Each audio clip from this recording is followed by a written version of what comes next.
لا إله إلا الله.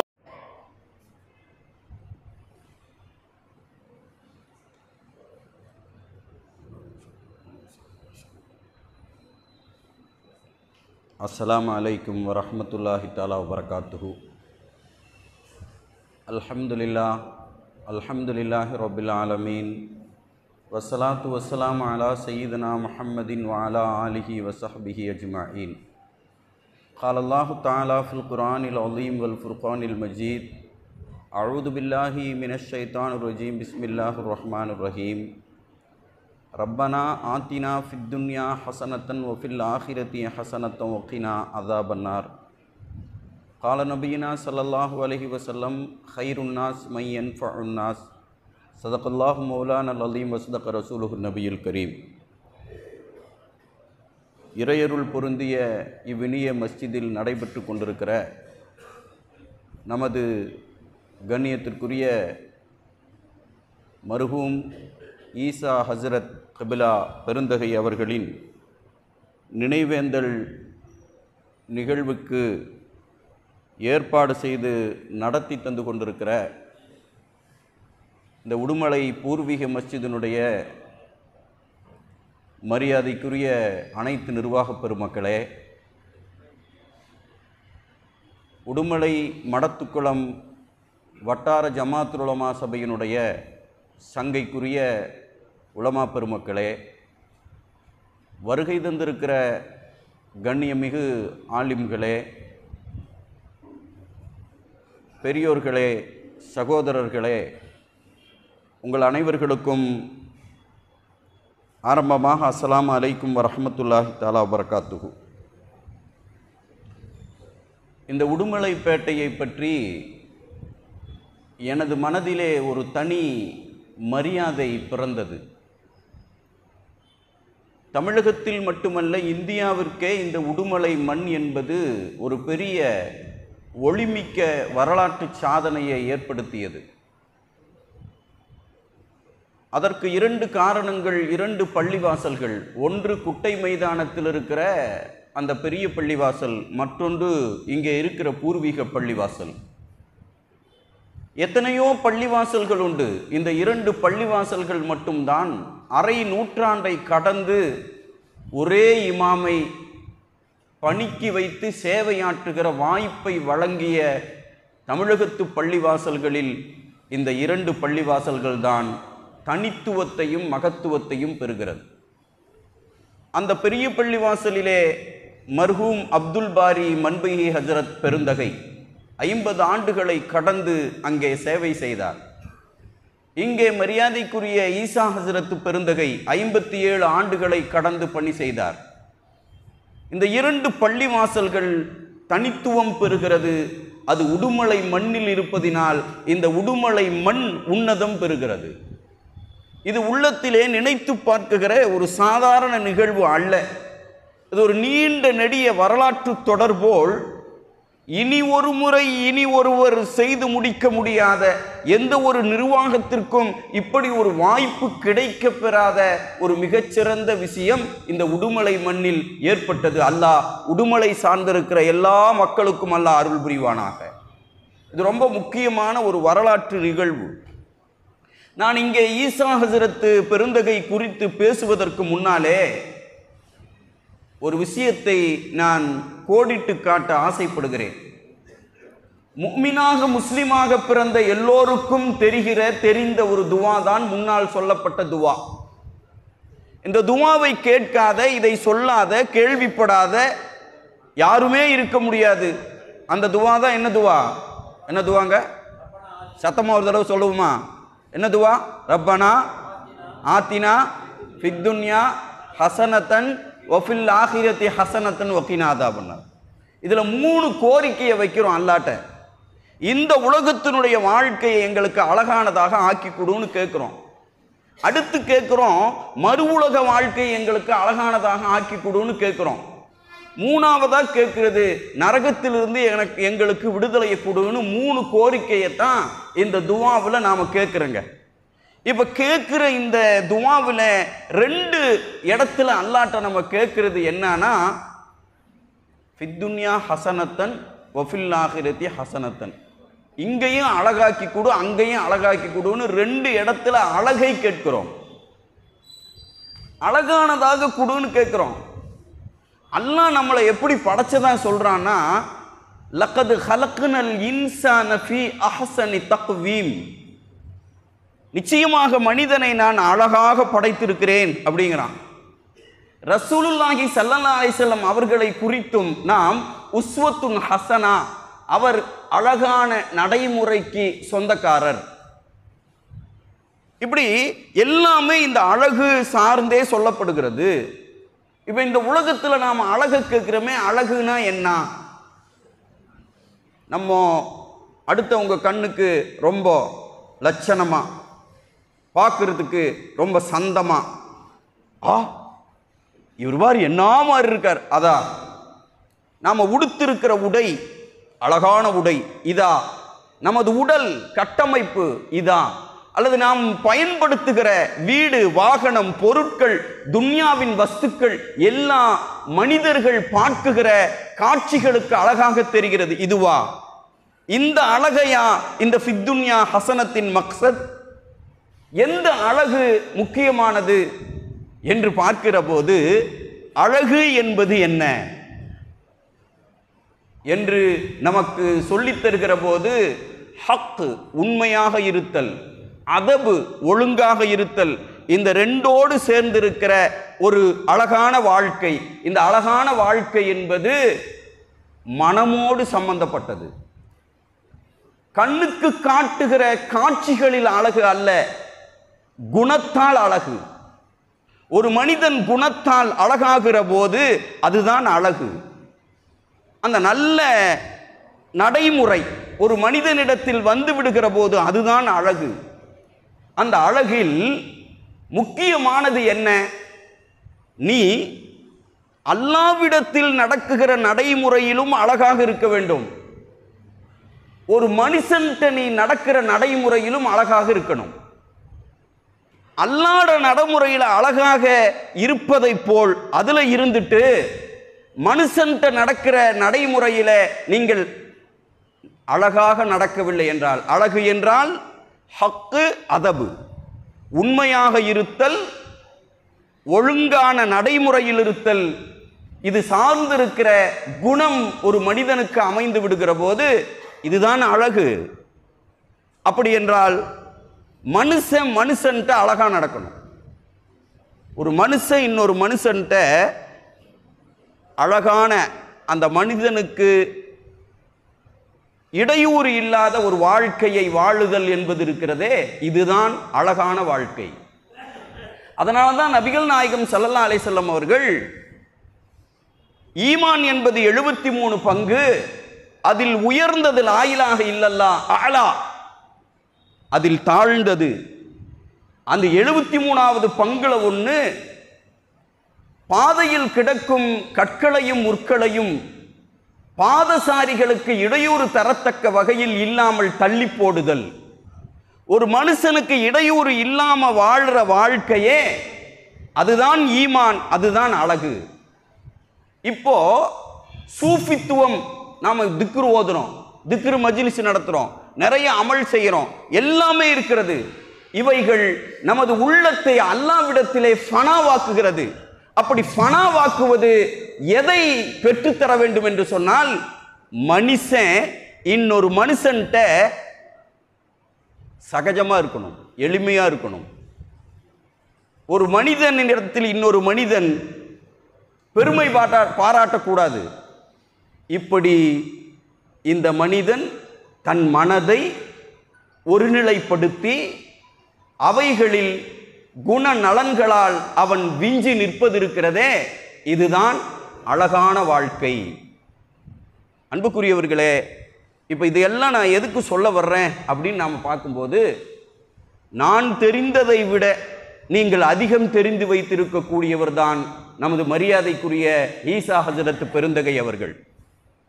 இவங்க இந்த மனுஷன் மதிக்கிற பக்குவம் இருக்க, இதில் அவர்கள் ஒரு உயர்ந்த இடத்தை பெற்றிருந்தார்கள். மனுஷனை மனுஷன் மதிக்கணும், இந்த கெத்து காமிக்கிறது, பெருமை தலைக்கணம் காட்டுறது, பெருமை பாராட்டுறது என்கின்ற நிலைகளை எல்லாம் கடந்து எந்த மனுஷன் வந்தாலும் அந்த மனுஷனை சக மனுஷனா மதிக்கிற அந்த பக்குவம் இருக்கிறதே, இந்த பக்குவம் எந்த மனித மனதுக்கு வருகிறோ அந்த குணம் அழகிய குணம், அந்த அழகிய குணம் கொண்ட ஒரு வாழ்க்கை கிடைப்பதுதான் ஃபித்துன்யா ஹசனத்தன். இதை இஸ்லாம் ரொம்ப அழுத்தமா நமக்கு எல்லா கட்டத்திலும் சொல்லி தருதுங்க. நாமெல்லாம் கேள்விப்பட்ட ஒரு விஷயங்க, தொழுகையில எல்லா நிலைகளுக்கும் அல்லாஹ் அக்பர் சொல்றோம். பாங்குல நிறைய அல்லாஹ் அக்பர் வரும், இக்காமத்தில் அல்லாஹ் அக்பர் வரும். உலகத்தில் அதிகம் இறைவனை உயர்த்தி சொல்வதற்கு நாம் சொல்கிற அல்லாஹு அக்பர். தொழுகையில தக்பீர் கட்டும் போது அல்லாஹ் அக்பர், ருக்குவுக்கு அல்லாஹ் அக்பர், சஜ்தாவுக்கு அல்லாஹ் அக்பர், உட்கார்ந்தா எந்திரிக்கிறதுக்கு அல்லாஹ் அக்பர், எல்லாத்துக்குமே அல்லாஹ் அக்பர். இடையில ஒரே ஒரு இடத்துல மாத்திரம் ருக்குவுக்கு போயிட்டு எந்திரிக்கும் போது மட்டும் என்ன சொல்றோம்? ஏன் அங்கே அல்லாஹ் அக்பர் சொல்ல வேண்டியது தானே? ஏன் இந்த இடத்துல மட்டும் அல்லாஹ் அக்பருக்கு மாற்றமா சமி அல்லாஹு லிமன் ஹமிதான் வந்தது சம்பந்தமே இல்லாம என்றால், இது ஆரம்பத்தில் இதே அல்லாஹ் அக்பர் தான் இருந்தது. ருக்கூல போய் எந்திரிக்கும் போது என்னதான் இருந்தது? என்னங்க இருந்தது? அல்லாஹ் அக்பர் தான் இருந்தது.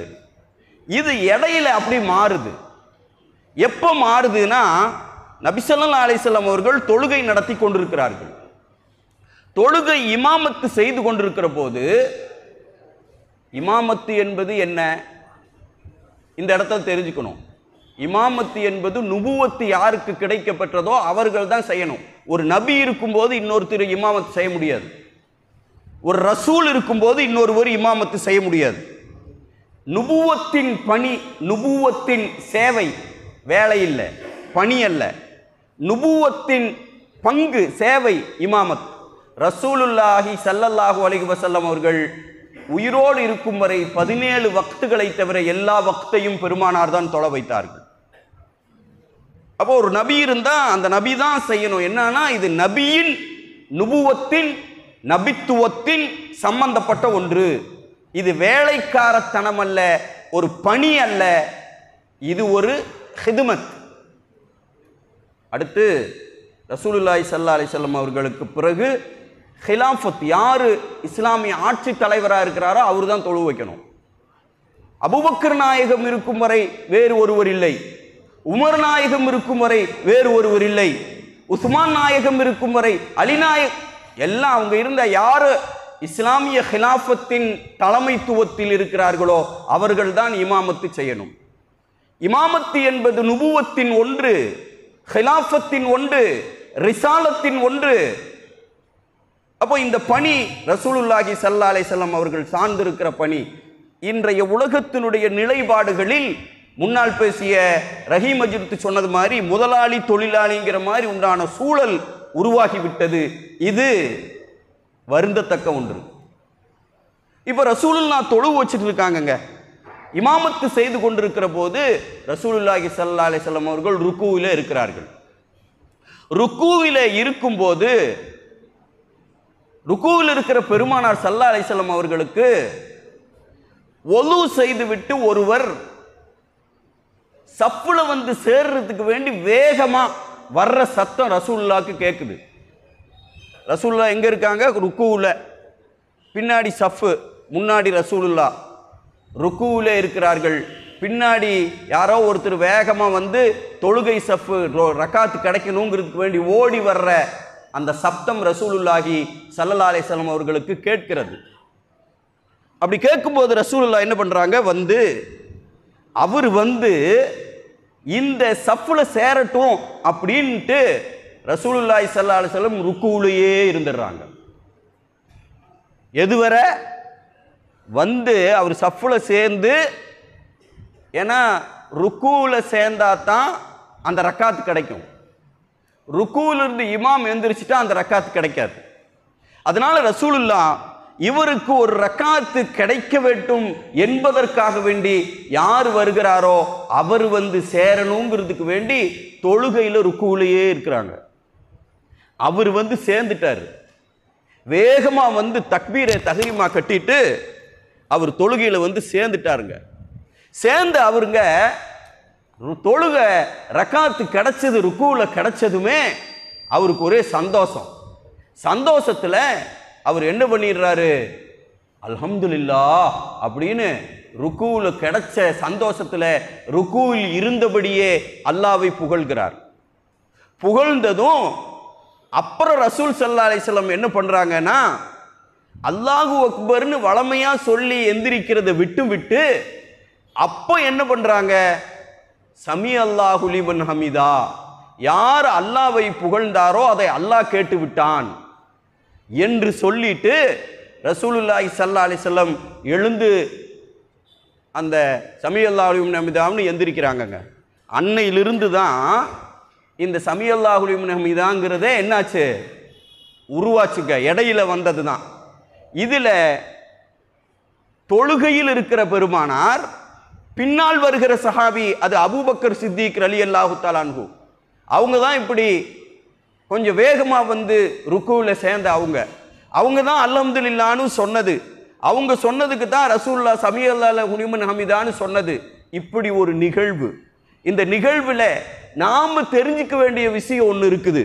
ஒவ்வொரு தொழுகையும் இமாம் ஜமாத்தோடு அல்ல, எப்பொழுதெல்லாம் ருக்குவிலிருந்து நாம் எழுகிற சமி அல்லாஹு லிமன் ஹமிதா இருக்கிறதோ அது ஒரு மனிதனுக்கு சொல்லுகிற பாடம் என்ன தெரியுமா, நீ மனுஷனுக்கு வேண்டி மனுஷன் விட்டு கொடு, நீ மனுஷனுக்கு மனுஷன் நீ நல்ல விதமா நடந்துக்கோ, நீ மனிதனிடத்தில் நல்ல விதமாக நடந்து கொள்வதுதான் சிறந்தது என்று விட்டு கொடுக்கும் தன்மையை ஒவ்வொரு சமி அல்லாஹு லிமன் ஹமிதாவும் இந்த உலகத்திற்கு முஃமினான மக்களுக்கு மட்டுமல்ல எல்லா மனிதர்களுக்கும் பறைசாற்றி கொண்டிருக்கிற ஒரு மிகச்சிறந்த மனித தன்மையின் உச்சத்தை சொல்வதுதான் இந்த சமி அல்லாஹு லிமன் ஹமிதா. இப்போ ஃபித்துன்யா ஹசனத்தன் என்று நாம் கேட்பது அழகை அல்ல, உலக வஸ்துக்களை அல்ல, கண்களுக்கு காண்கிற காட்சி பொருட்களை அல்ல, குணத்தால், நல்ல மனதால், நல்ல உள்ளத்தால் ஒரு மனிதன் இன்னொரு மனிதனிடத்தில் நடந்து கொள்கிற அந்த நடைமுறை பக்குவத்தால் பெரிய அறிவை பெற்றோம், பெரிய படிப்பை பெற்றோம், பெரிய இல்மை பெற்றோம், பெரிய பதவியை, பெரிய பணத்தை, எல்லாவற்றையும் பெற்றுவிட்டோம், முதலாளித்துவத்தினுடைய உச்சத்தை தொட்டுவிட்டோம் என்பது அல்ல, நல்ல மனம் நமக்கு இருக்கிறதா என்பதுதான் நாம் அழகான வாழ்க்கையை பெற்றவர்கள் என்பதற்கான அடையாளம் என்பதை இவைகள் நமக்கு கோடிட்டு காட்டுகிறது. இந்த தருணத்தில் இத்தனை பேச்சுக்கள் எதற்கு? ஹஜ்ரத் பெருந்தகை அவர்களின் நினைவேந்தலிலே நாம் ஏன் இதை குறிப்பிடுகிறோம்? ஹஜ்ரத் அவர்கள் எல்லா மனிதரிடத்திலும் இப்படி நடந்து கொண்டார்கள். குணத்தால் மனிதர்களை பெற்றார்கள். கோடி கோடியா 10 கோடி 100 கோடி 1000 கோடி சம்பாதிக்கல, கேட்கும் எல்லா மனிதர்களின் மனங்களையும் சம்பாதித்தார்கள். இதுதான் ஃபித்துன்யா ஹசனத்தன் என்கின்ற வாழ்க்கையினுடைய ஒரு பிரதிபலிப்பின் உண்மையான நிலைப்பாடு. நினைவேந்தலின் நிகழ்விலே நாம் இஸ்லாத்தை இந்த தருணத்தில் நினைவு கூறுவதற்கு கூட ஹஜ்ரத் அவர்களின் நினைவேந்தல் நமக்கு ஒரு மிகப்பெரிய பாடத்தை நமக்கு சொல்லித் தருகிறது. அதனால இந்த தருணத்தில் அப்படி ஒரு வாழ்க்கை, எளிமை, வாழ்க்கையில் எதிர்பார்ப்புகளை தவிர்த்தல், அது ஹஜ்ரத்திட்ட பார்க்கலாம். எளிமையை ஏற்றுக்கொண்டு வாழ்தல், அது ஹஜ்ரத்திட்ட பார்க்கலாம். தேவைகளை குறைத்து வாழ்தல், இது ஹஜ்ரத்திட்ட பார்க்கலாம். ஒரு வெற்றியின் இலக்கணம் இந்த 3ஐ சொல்லுகிறார்கள்.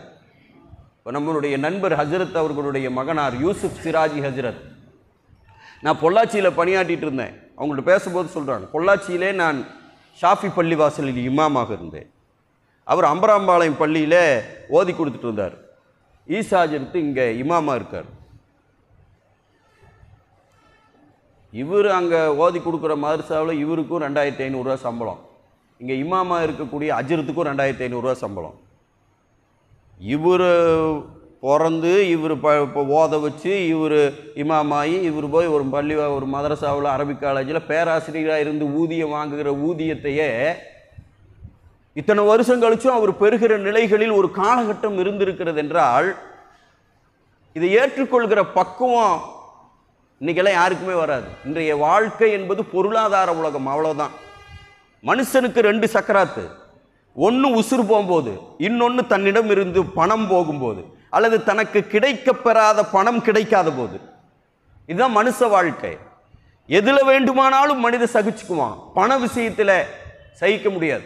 3 விஷயத்தில் மனிதனை புரிந்து கொள்ள முடியும். பெருமானார் சொன்னார்கள், பணம், பக்கத்து வீடு, பயணம். பணம் குடுக்கல் வாங்கல ஒரு மனுஷனின் உண்மையான குணாதிசயம் தெரிந்துவிடும். ஒரு பக்கத்து வீட்டில் குடியிருந்துட்டா அவனுடைய உண்மையான குணாதிசயம் தெரிந்துவிடும். ஒருவனோடு தொடர்ந்து பயணப்பட்டு விட்டால் அவனின் குணாதிசயம் தெரிந்துவிடும். பணம் அவ்வளவு பெரிய முக்கியமானது. இது மகனுக்கும் அதே ஊதியம், நீண்ட நெடும் காலம் வாழ்ந்த தந்தைக்கும் அதே ஊதியம் என்கின்ற நிலையை பார்க்குகிற போது இது ஒரு எளிமையை ஏற்றுக்கொள்கிற மனப்பக்குவம். நிறைய சொன்னாங்க, நிறைய விஷயங்கள் ஹசரத் அவர்களை குறித்து சொன்னார்கள். எனக்கு தெரிந்த ஒரே ஒரு விஷயம், மனுஷனா மதிக்குகிற பக்குவத்தை அவர்கள் வளர்த்து கொண்டார்கள். அதுதான் ரொம்ப தாழ்நிலையில் இருக்கிற ஒருவர் வந்தாலும் அவரிடத்திலும் இன்முகம் காட்டி பேசுதல் என்கின்ற அந்த வாழ்க்கை இருக்கிறதே, இது ஒற்றை மிம்பரில் 50 ஆண்டுகள் கடந்து இவர் கோலோச்சியதற்கு முக்கிய காரணம் இந்த ஒற்றைத்தன்மை, எளிமை, எளியவர்களையும் மதித்தல், தன்னை விட கீழ் இருப்பவர்களையும் அவர்கள் சகஜமாக அரவணைத்தல் என்கின்ற ஹசனத்தன் என்று சொல்கிற அழகான மனம் ஹசரத் அவர்களிடத்தில் இருந்தது. அந்த மனதை அல்லாஹ் நம் அனைவர்களுக்கும் தருவானாக. இதுதான் உண்மையான ஒரு உலகியல் ரீதியாக இருக்கிற உண்மையான வாழ்க்கையினுடைய பேரழகை பெற்றுத் தருவது. அந்த பேரழகை பெற்றுத்தருகிற பெருவாழ்வு நம்மவர்களுக்கு கிடைக்க வேண்டும். திக்ரை கொண்டு நாம் எதிர்பார்ப்பது எது? சூஃபித்துவம். சூஃபித்துவத்தின் உன்னதமும் இதுதான்.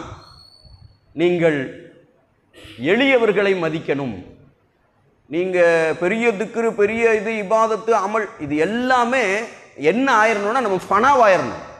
எங்க நாம ஒண்ணுமே இல்லை, அல்லாஹ் முன்னாடி மட்டும் இல்லை, மனுஷனுக்கு முன்னாடி நாம ஒண்ணுமில்லை என்று தங்களை ஒன்றுமில்லை என்று ஆக்கிக்கொண்டு சகஜ நிலைக்கு வருகிற ஒரு பக்குவம் வருகிற போதுதான் இந்த உண்மையான குணாதிசயத்தின் எல்லா எல்லைகளும் நம்மவர்களுக்கு வசப்படும்.